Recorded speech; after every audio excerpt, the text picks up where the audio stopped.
各位朋友，大家好，欢迎来到春晚讲堂。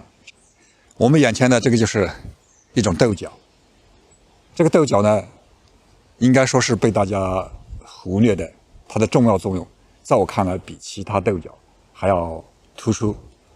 为什么这样呢？首先一点，今天是多伦多首次出现这个低于12度的温度，就是10度、11度，已经很冷的温度。但这种情况下呢，它依然还有很多豆角。而且我记录下来，从9月1号显著降温以来，差不多这个豆角我们是每周能采3次，像这样的，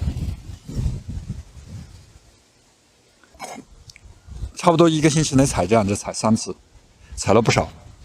也许有的人说这种豆角不好吃，有渣，那其实呢这是一种极大的误会。为什么呢？如果像这样的，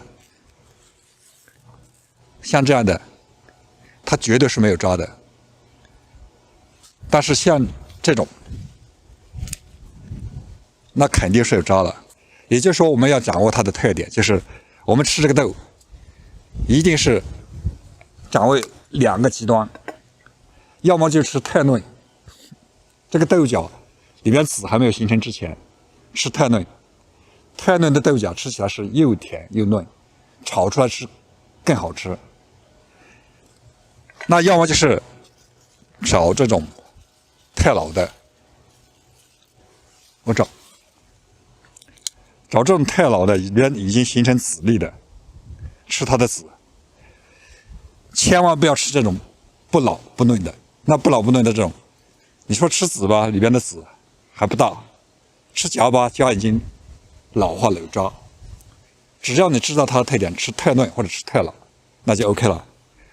但是它的其他几个作用呢，大家还不知道。首先一点，从这个7月份到9月份，它整个顶上铺满了红花，在花园里面有这么2、3株豆角，那是一个很漂亮的一个风景。它的英语名字叫 Hummingbird Bean， 也就叫蜂鸟豆。顾名思义，蜂鸟特别喜欢它这个花，因为它花里面含醚含的比较多，会吸引大量的蜂鸟来光顾。每天10几个蜂鸟在这里，飞来飞去，形成特别漂亮的风景。如果喜欢摄影的朋友的话，那是肯定要在院子里面一样栽这个，这是它的作用。另外的话，既然蜂鸟会来，那其他蜜蜂也会来。那来的蜜蜂的话，各种各样的，我看了一下有3种，主要是那个bumblebee， 就是雄蜂。那雄蜂是授粉的一个主力军，雄蜂的数量增加了，吸引过来了，那咱们整个菜园里面的瓜类的授粉就没有问题。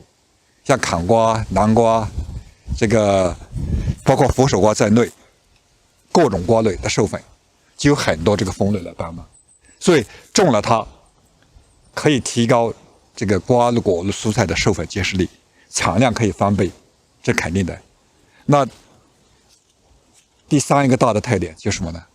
它是豆类，它的根部有根粒菌共生，可以固氮，所以它不但能培肥土壤，等到拉秧以后，它形成大量的绿肥，那直接填埋做绿肥也行，拿去堆肥也行，也是极好的一种堆肥的材料。有一个朋友提问说，国内有一个人他只靠种这个植物，不施化肥，行得通行不通？我说肯定行得通。比如说我们在我们菜园里面，每年都种一定比例的豆类，特别是红花豆，那2年以后不用买肥料，一定可以做到。这个能靠这些绿肥植物来供肥。另外第4点最重要的，它你看耐寒，这是没有说的，它比其他的豆类都耐寒。其他豆类的话，其他豆角已经拉秧差不多拉了1个多月了，它还依然雄赳赳气昂昂的，至少可以持续3周吧。那也就是说，它可以弥补这个深秋的这个豆角的缺口，产量也不低。那第5一点，好种。其他豆角的话，还有这个日本金龟子啊这些毛病，日本金龟子不吃，没有病害，很容易种。施肥上，只要在菜地里面这种菜地土来种，即便不施肥，它都可以长得很好。所以它这5个优点。我们这个豆角的话，我是建议大家，只要是菜地里面，都是种上这么3、5棵就够了。这是4根藤上出来的，咱们种了这一棵，就保证花园里面有足够的蜂类来授粉，也保证我们这个进入深秋以后，陆续有豆吃。谢谢大家的观看，祝大家种植愉快，身体健康。